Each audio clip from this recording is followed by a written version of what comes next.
di minggu 13 setelah Trinitatis. Soal tema kita, Tuhan mengisi hatimu man dibuat batado na dibuat rohan natar surat main di Injil Markus itu ayat 10 itu di ujung itu ayat 20 taja nama angin atau sebelum masih terpasuri. Injil Markus itu ayat 10 itu ayat 20.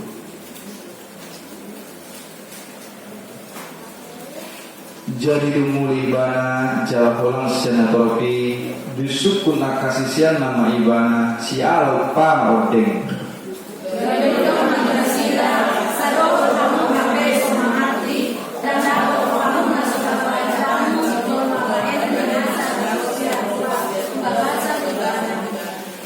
Ain somangoti tu bagas rohana tubutuan doi laho dungi bolong di muselingan soli. Asa garias tu selalu nasi pangan.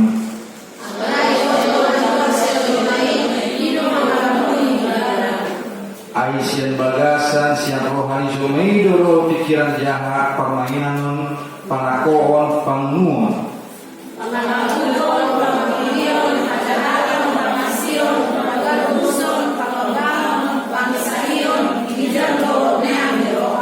Narusian bagasan dosa lul aka haji hato ordeng jala aka idun nama ngaramuni jolma idun maha luar doa.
Apabila firman Tuhan saat ini nasihat kita yang malam minggu Tuhan mengetahui isi hati tema di kita dibutuh dibatado dan di bagasan roha.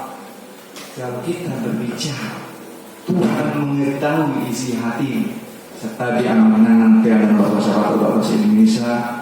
Lima kebutuhan mungkin kurang pas tiba macam tahu bahasa Batak bukan bahasa Indonesia. Jadi ketika Tuhan mengetahui isi hatimu di foto di Batado dan di bahasa Salham, ketika kita mau gereja tadi Tuhan secara langsung mengetahui isi hati. Berat langkahkah engkau datang ke gereja? Ringan langkahkah engkau ke gereja? Ada permasalahan engkau bawa ke gereja ini? Tuhan sudah mengetahui itu semua di dalam hati. Jadi ketika kita berkumpul saat ini dalam gereja Tuhan, Tuhan telah mengetahui semua permasalahan kita semua. Tuhan telah mengetahui apa menjadi pergumulan, namun engkau lebih utama melayani Tuhan saat ini. Kita semua lebih utama melayani Tuhan. Masalah-masalah yang kita bawa tadi kita lepaskan dulu supaya kita mampu mendengarkan kebenaran firman Tuhan. Amin. Ya, kita pesan. Kita berbicara Tuhan mengetahui isi hati. Pada yang ketiga harus mengatakan bahasa Indonesia dengan demikian firman Allah. Kamu nyatakan tidak berlaku demi adat istiadat yang kamu ikuti dan banyak hal lain seperti itu yang kamu lakukan. Yang menjadi pertanyaan saat ini adalah Bapak Ibu jemaat terkasih di dalam Tuhan Yesus Kristus. Terkadang kita menyampingkan kepercayaan kita, lebih mengutamakan adat istiadat. Salahkah adat istiadat itu? Tidak salah, Bapak Ibu. Adat istiadat tidak salah. Yang salah pikiran kita, yang salah hati kita. Terkadang adat istiadat lebih utama daripada keyakinan kita, daripada keyakinan kepercayaan kita. Itu yang tidak diinginkan oleh Tuhan kepada kita saat ini. Ketika Paulus mengatakan, lalu Yesus memanggil orang banyak dan berkata kepada mereka, kamu semua dengarkanlah kepadaku dan camkanlah, apapun yang dari luar yang masuk ke dalam seseorang tidak dapat menajiskannya, tetapi apa yang keluar dari seseorang itulah yang menajiskannya. Jadi banyak saat ini kita dengar, ketika memegang makanan ini najis, ketika tidak suka dengan orang najis, katakannya ketidaksukaan orang dengan kita, dikatakan kita adalah manusia-manusia yang tidak mengenal Tuhan alias kafir. Sungguh mudah mereka mengatakan hal-hal demikian, sementara mereka tidak tahu bagaimana hubungan kita dengan Tuhan kita. Memponis seseorang itu lebih mudah, karena tadi apa? Hatinya tidak dipakai, pikirannya tidak dipakai. Coba kita lebih mengutamakan hati kita. Coba kita lebih mengutamakan pemikiran logika kita. Benarkah ini? Salahkah ini? Itu bagaimana Tuhan mengetahui isi hatimu. Tuhan sudah tahu semua apa yang engkau bicarakan, sudah tahu Tuhan. Apa yang engkau lakukan sudah tahu Tuhan. Dan Tuhan telah siapkan sesuatu untukmu ketika engkau meminta kepadanya. Sebelum kau minta pun Tuhan tahu apa yang kau inginkan. Sebelum kita minta, Bapak Ibu, Tuhan telah tahu apa yang terbaik bagimu, apa yang terbaik bagi kita, apa yang terbaik bagi pekerjaan kita. Tuhan telah mengetahui. Tapi bagaimana relasi kita kepada Tuhan, bagaimana hubungan kita kepada Tuhan dalam hal memintanya supaya itu boleh terjadi. Hubungan intim di dalam Tuhan kepada kita sekali, meminta kepadanya supaya itu boleh terwujud. Pada ayat 15 dan 16 mengatakan demikian. Ayat 16 mengatakan, barang siapa bertelinga untuk mendengarkan, hendaklah ia mendengar. Sesudah ia masuk ke sebuah rumah untuk menyingkirkan orang banyak, murid-murid bertanya kepadanya tentang arti perumpamaan itu. Pada ayat 16 mengatakan demikian, Bapak Ibu, maka jawabnya, apakah kamu juga tidak dapat memahaminya? Tidak tahukah kamu bahwa segala sesuatu luar yang masuk ke dalam seseorang tidak dapat menajiskannya? Ketika engkau memakan sesuatu, Bapak Ibu, itu semua halal. Tidak dikatakan ada najis. Tidak, semua masuk ke dalam mulutmu adalah halal. Yang tidak halal adalah ketika engkau memperoleh itu semua dari ketidakbenaran. Pemikiran menjahat, perbuatan jahat, menyakiti sesamamu, merampas hak orang lain, menzolimi hak orang lain, membuat orang lain tersiksa, membuat orang lain menderita. Dengan engkau bersenang-senang di atas penderitaannya, engkau merasa engkau paling hebat, engkau merasa engkau paling punya segalanya. Itulah hati dan ketika hati tidak mampu dijaga dengan baik, maka yang terjadi hal-hal demikian. Bagaimana Tuhan mau masuk ke dalam hatimu, sementara engkau sendiri hatimu saja engkau tidak buka untuk Roh Kudus menyertai engkau. Roh Kudus memasuk ini ke dalam hatimu, tetapi engkau sudah membentengi dirimu tadi dengan keegoisanmu, dengan keangkuhanmu, dengan pola pikir yang sok hebat tadi, dengan pola pikir yang sok benar tadi. Engkaulah di atas segala-galanya. Engkau merasa adalah uang segala-galanya. Engkau mampu mengatur demikian. Bukan itu.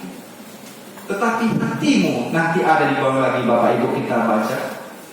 Pada ayat ke-18 mengatakan demikian, ayat 19 mengatakan, karena bukan masuk ke dalam hati tetapi ke dalam perutnya, lalu dibuang di jamban. Dengan demikian ia menyatakan semua makanan halal.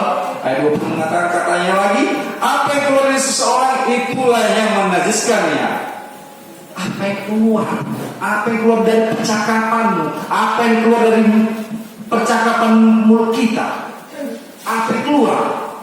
Ketika kita mampu menyaring perkataan-perkataan kita dalam hati kita pikir dulu bagus. Aku mau bicara ini. Kita mana kita di dekat sama kita. Angin berpikir. Hati ini biar adem, biar tenang dulu. Jangan ketika kita emosi kita mengambil sikap yang tidak baik. Ademkan dulu hati kita. Meminta Tuhan untuk menenangkan kita, merilekskan hati kita, mampu menghindarkan kita dari hal-hal yang tidak mungkin boleh terjadi, menghindarkan dari hal-hal yang mungkin berakibat fatal.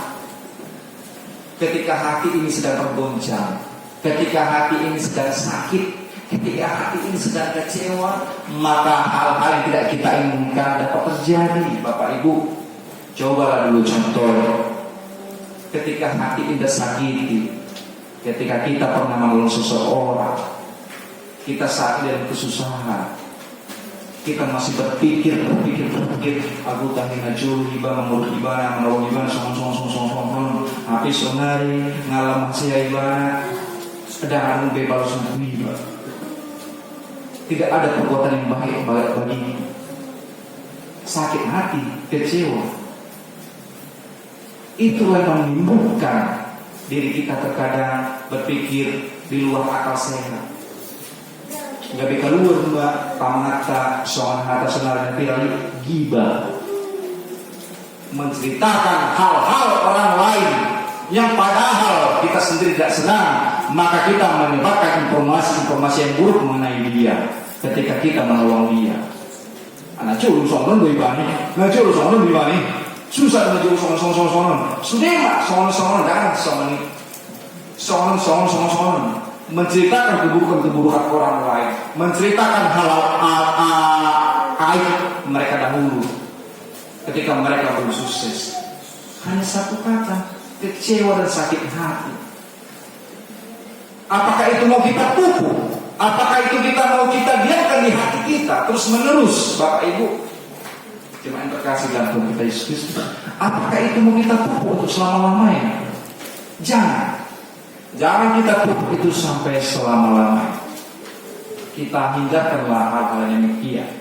Seperti halnya mungkin bapak kecewa kepada istri kecewa kepada bapak dalam hal bapak ini sudah dibilang menang tuh di tiap bodi sono menang berencok di Jakarta sono.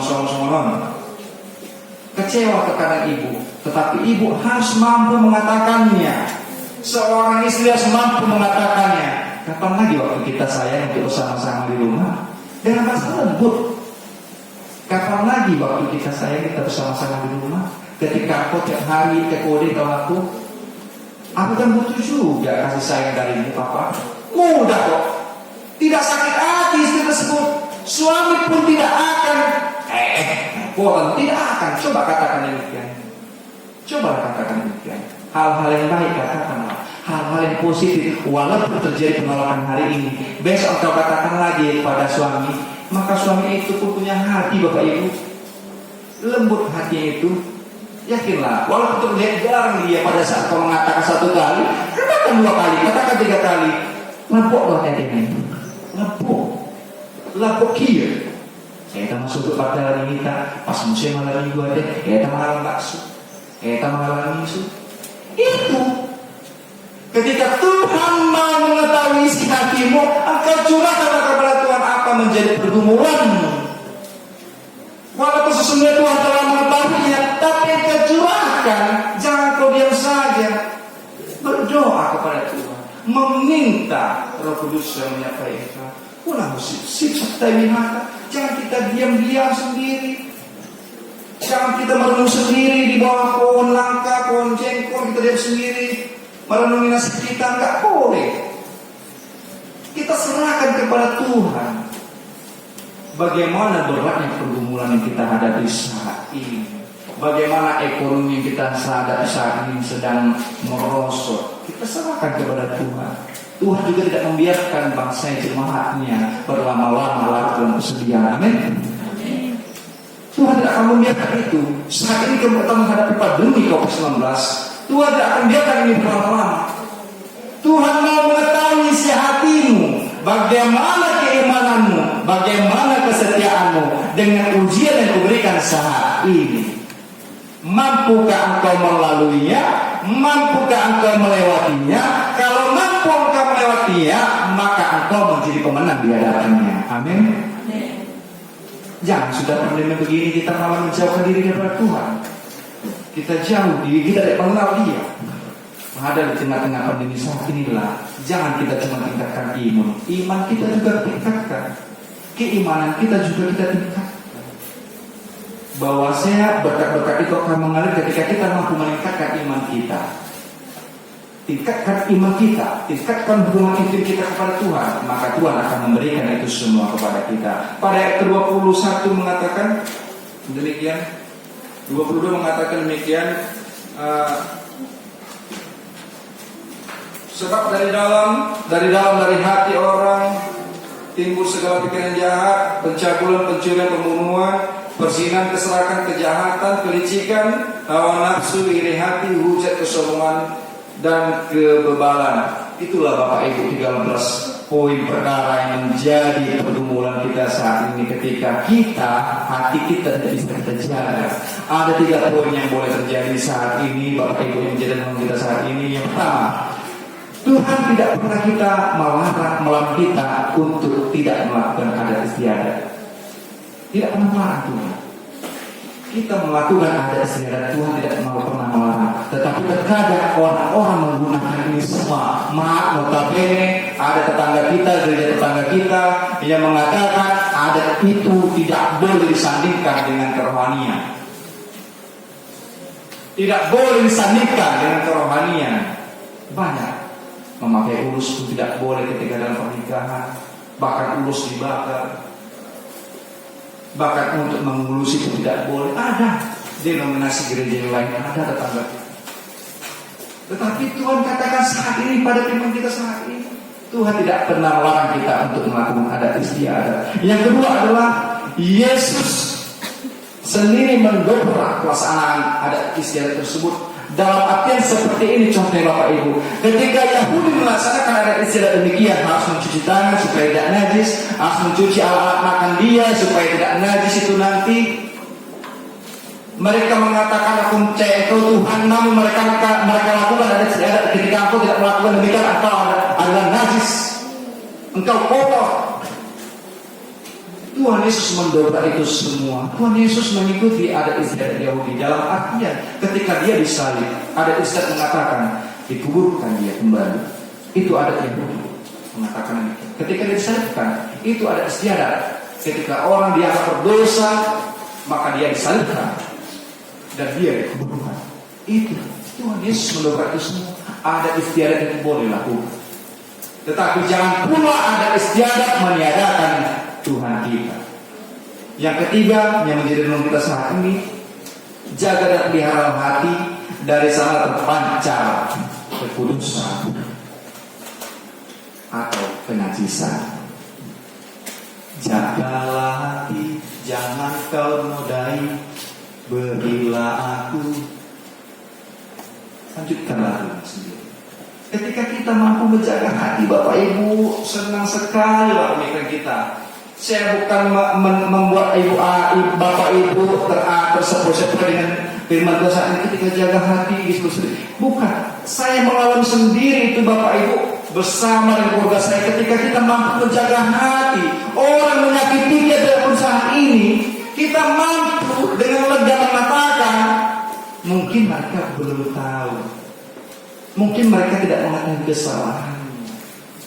Mungkin mereka baru belajar berjalan seperti anak bayi. Ketika anak bayi tidak mungkin langsung berjalan, merangkak dulu, matugaran juga, melihat situasi, baru dia mengetahui benar. Kadang butuh proses Bapak Ibu, butuh proses bagaimana orang menyelami hati kita.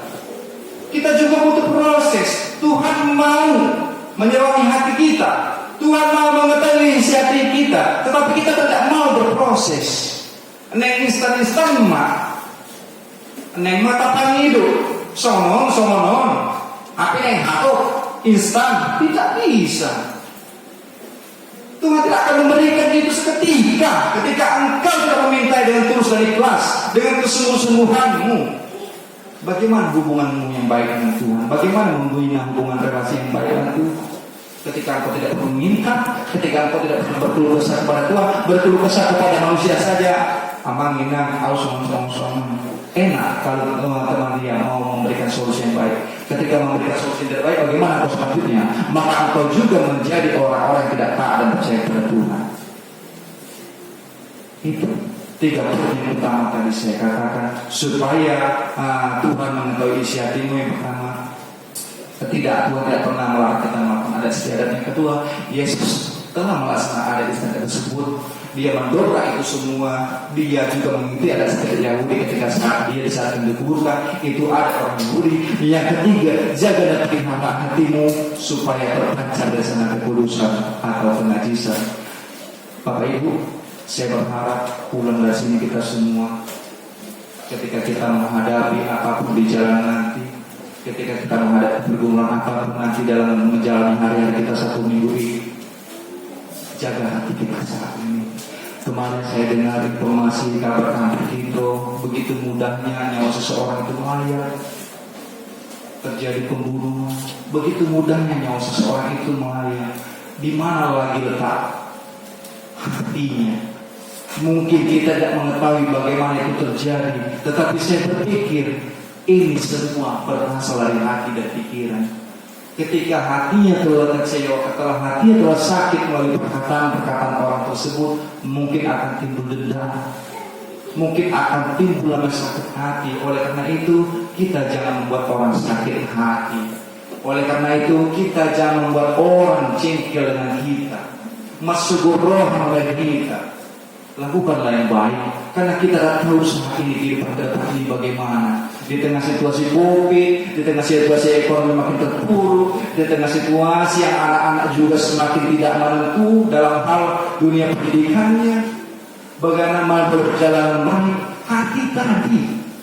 Jagalah hati kita supaya bisa balance, supaya bisa seimbang. Ada istiadat boleh kita lakukan, tapi balance dengan kerohanian kita.